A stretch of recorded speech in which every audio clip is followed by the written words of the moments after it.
A passenger sitting in the very last row of the plane called the flight attendant over. With a smile, he handed her a note. That note contained only a few words, but they were enough to shake the entire nation. Who was this passenger, and why hasn't the FBI been able to find him, dead or alive, to this day? Forget about catching him. The most powerful intelligence agency in America hasn't been able to uncover even the slightest trace of this man in over 50 years. Welcome back once again to Tales of the Past. Our story begins on November 24th, 1971, at Portland International Airport. A man who appeared to be just another businessman bought a one-way ticket from Portland to Seattle and walked straight to the airplane. Back then, domestic flights in the U.S. had almost no security at all. Passengers weren't screened, their luggage wasn't searched, and no ID was checked. This was a Northwest Orient Airlines flight scheduled to reach Seattle from Portland in just 45 minutes. Wearing dark sunglasses and carrying a briefcase, a passenger under the name Dan Cooper boarded the plane. He chose the very last seat in the cabin. He ordered himself a drink and lit up a cigarette.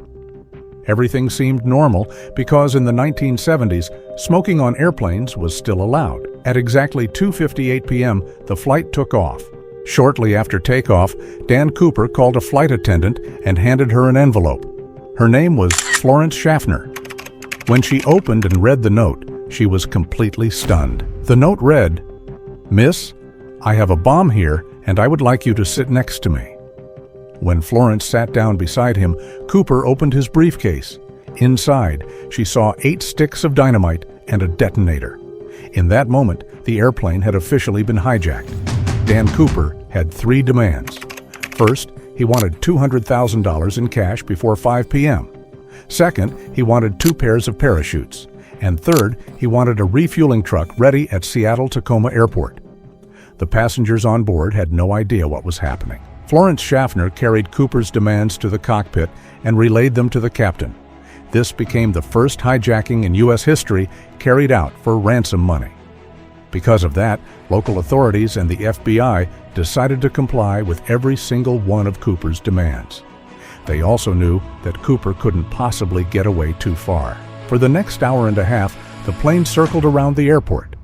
Meanwhile, the 35 passengers, still unaware of what was going on, were told there was a technical problem delaying the landing. During that time, Seattle First National Bank put together 10,000 $20 bills, a total of $200,000. Each bill's serial number was recorded. Authorities also borrowed 2 pairs of parachutes from a local skydiving school. At 5:45 p.m., the aircraft finally landed in Seattle. As promised, Cooper was given the bag of cash and 2 pairs of parachutes. The plane was refueled, just as he had requested. After that, he allowed most of the crew to deboard the plane, but he insisted that the 2 pilots and 2 flight attendants stay on board. By now it was dark outside, and the plane took off again. Through flight attendant Tina Mucklow, Cooper passed new instructions to the cockpit. He wanted the landing gear lowered, the wing flaps partially extended, the altitude set at 10,000 feet, and the airspeed held at about 200 miles per hour. And he demanded the plane be flown directly to Mexico City. The pilots complied with everything except the Mexico City flight plan. They explained the plane didn't have enough fuel to make it that far. So they gave Cooper 2 options for a refueling stop: Reno, Nevada, or Phoenix, Arizona. Cooper chose Reno.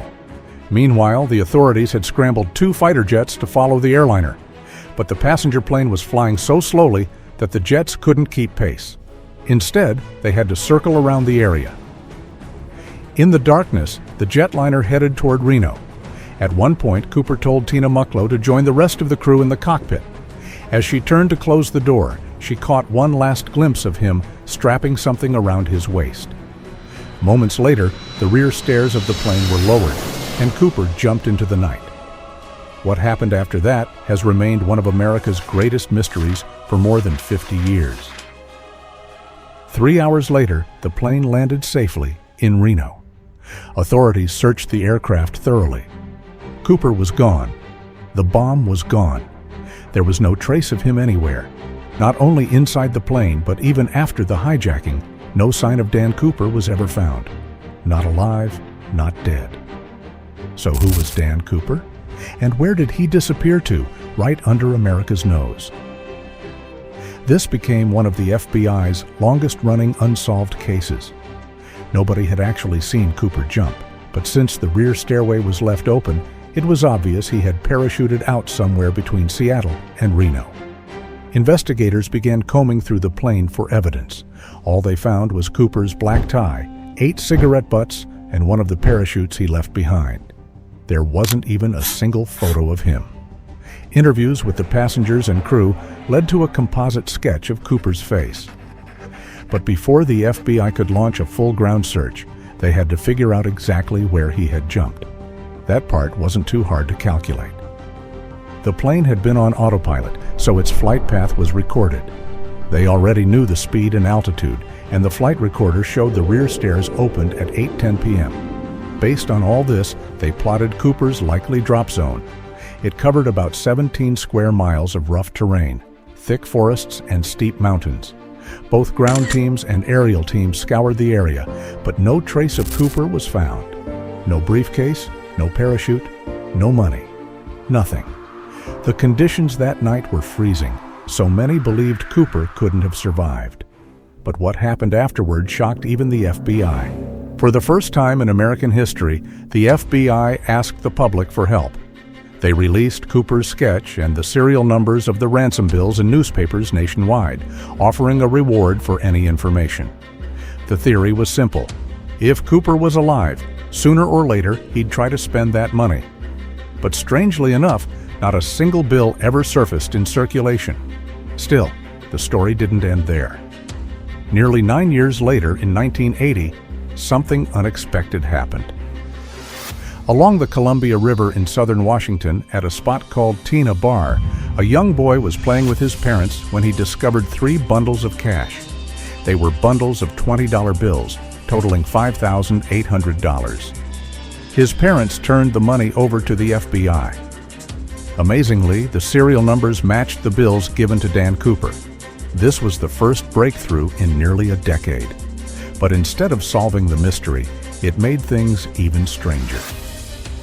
The money was found 17 miles away from the calculated drop zone. At first, investigators thought the cash had fallen into the Lewis River when Cooper jumped and eventually floated down to the Columbia River. But that theory didn't hold up. The Columbia actually flows in the opposite direction, meaning those bills couldn't have traveled to Tina Bar naturally. The mystery only deepened. Adding to the puzzle, Tina Bar Beach had been dredged in 1974, 3 years after the hijacking. Fresh sand had been dumped there, and the money was found buried within that layer. This suggested that either Cooper himself or someone helping him had deliberately planted the cash years later to throw off investigators. The FBI interviewed countless suspects who looked like Cooper, but none of them panned out. Some theories even suggest Cooper was a trained military paratrooper, since the parachute he chose was a military model, much harder to use than the civilian one he left behind on the plane. Aside from the $5,800 found in 1980, the rest of the ransom money has never been recovered. To this day, the only real evidence the FBI has is Cooper's ticket stub, the tie he left behind, and that famous composite sketch. The tie clip was on the left side, suggesting Cooper may have been left-handed. This case has kept the FBI puzzled and frustrated for more than 5 decades. Even today, the FBI's official website still lists all the details of this case, and the file remains open. Hopefully, you'll like and share this video as well.